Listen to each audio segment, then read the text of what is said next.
बिस्मिल्लाहिर्रहमानिर्रहीम। अस्सलामुअलैकुम व्यूवर्स, आप देख रहे हैं सिरात मुस्तकीम सऊदी न्यूज़ चैनल। सऊदी अरब में मुकीम गैर मुल्की अफराद हों या सऊदी शहरी, तमाम को ख़बरदार करते हुए सिक्योरिटी इदारों ने बताया है कि वो अफराद जो कि एम्बुलेंस को रोड पर चलते हुए रास्ता नहीं देंगे, उसे जाने में रुकावट डालेंगे, इनके ख़िलाफ़ सख्त कार्रवाई की जाएगी।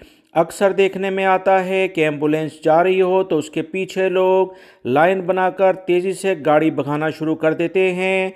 इससे भी अक्सर हादसात रोनमा हो जाते हैं। मज़ीद सिक्योरिटी इदारों ने कहा कि अक्सर देखने में आता है कि एम्बुलेंस मुसलसल अलार्म बजाकर ट्रैफिक को मुतला कर रही होती है कि उसे रास्ता दिया जाए, मगर लोग उसे रास्ता नहीं देते। अब इस पर बाकायदा सख्त कार्रवाई की जाएगी।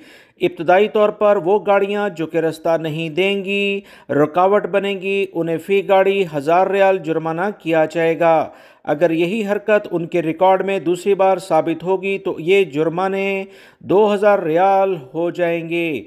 वो गैर मुल्की अफराद या सऊदी शहरी जो सऊदी अरब में गाड़ी ड्राइव करते हैं, इन्हें वजाहत के साथ एम्बुलेंस को रास्ता देने के लिहाज से कवानीन के बारे में बता दिया गया है। हिलाल अहमर ने कहा कि अगर 2 ट्रैक वाली रोड हो तो तमाम गाड़ियों को सीधे हाथ की तरफ चले जाना चाहिए ताकि एम्बुलेंस उल्टे हाथ यानी बाएं ट्रैक से निकल सके। 2 ट्रैक वाली रोड पर ट्रैफिक की भीड़ हो तो तमाम गाड़ियों को रोड के दाएं और बाएं हो जाना चाहिए ताकि दरमियान से एम्बुलेंस के लिए रास्ता पैदा हो जाए।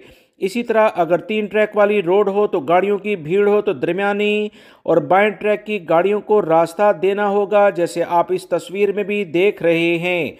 गैर मुल्की हों या सऊदी शहरी, अगर एम्बुलेंस को रास्ता नहीं देंगे तो जैसा मैंने आपको बताया कि पहली बार 1000 रियाल जुर्माना और दूसरी बार 2000 रियाल जुर्माना फ़ी गाड़ी को किया जाएगा। वीडियो लाइक करके शेयर भी कीजिएगा। मिलेंगे मज़ीद ताज़ा तरीन अपडेट के साथ। अस्सलामु अलैकुम।